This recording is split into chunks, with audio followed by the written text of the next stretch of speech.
Tired of choosing between power and portability? What if you could have both? Today, we're deep diving into the AYANEO Pocket ACE. This beast packs the mighty Snapdragon G3x Gen 2 processor into a perfectly pocketable design. Stick around as we push it to its limits and find out if it's magic.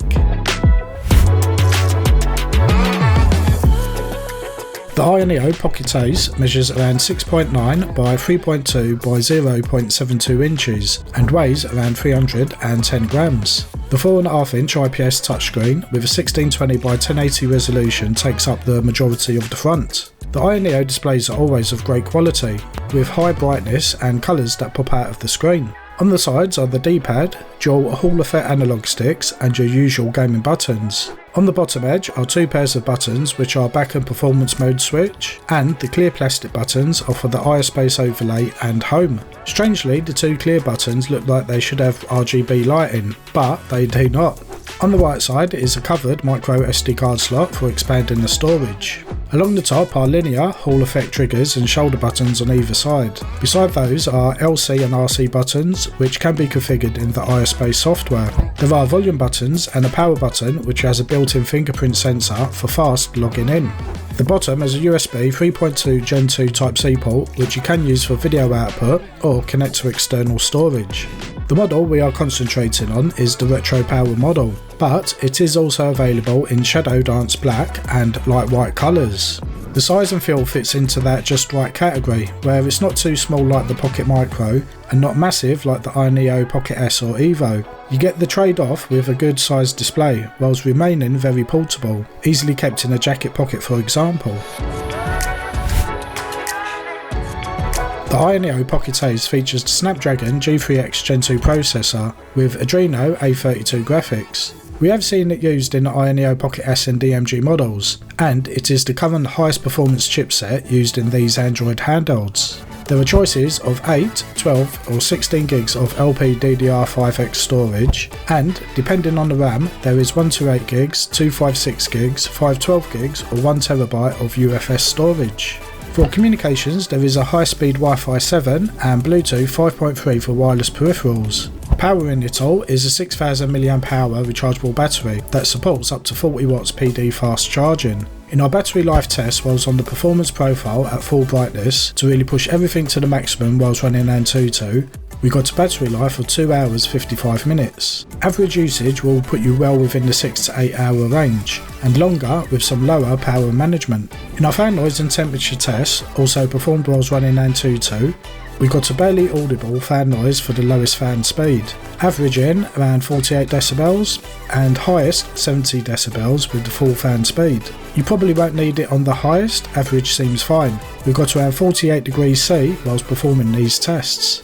And a quick mention for the speakers. As always, it never sounds as good over a camera microphone than in person.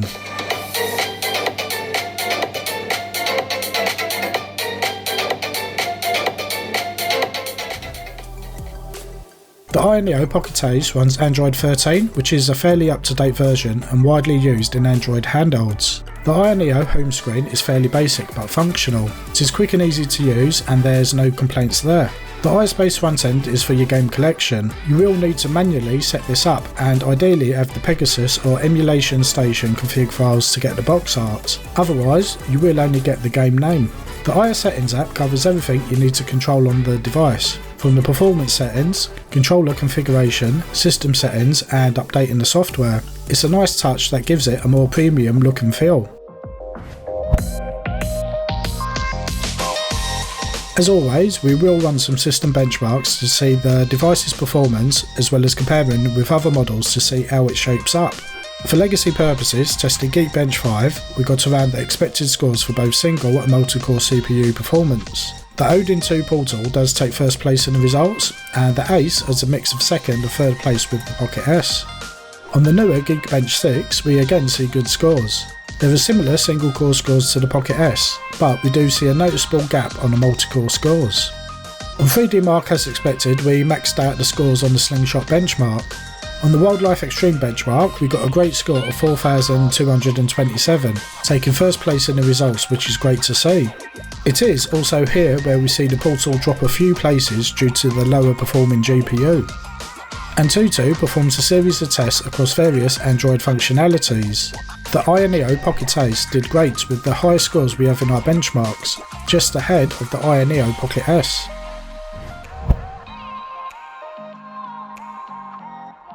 Overall, the AYANEO Pocket ACE does very well in the benchmarks. We see it take a few first place positions as well as second and third, which we kind of expect due to the two other devices sharing the same processor. The performance is up there with its larger handhelds.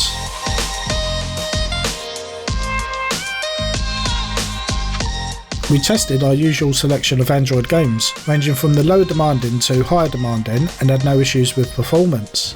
The CPU is highly capable, allowing you to play the majority of Android games seamlessly.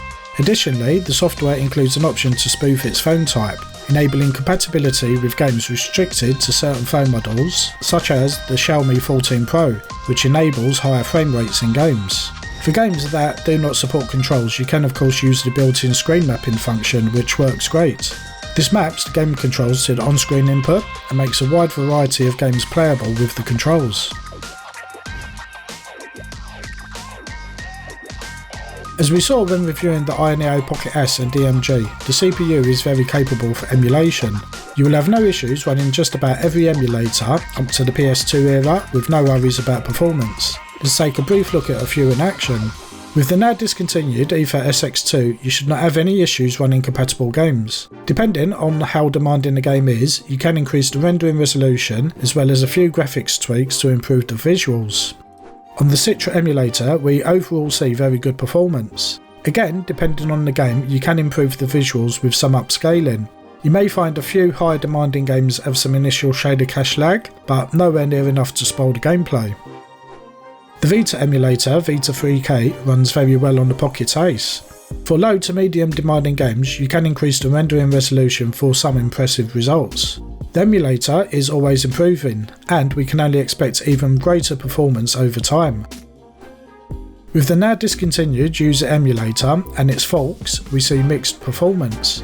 Lower demanding games and some third-party titles are playable, and you get some good results. Some performance increases can be made with the turnip drivers, and decreasing the rendering resolution to get some first-party games at playable speeds.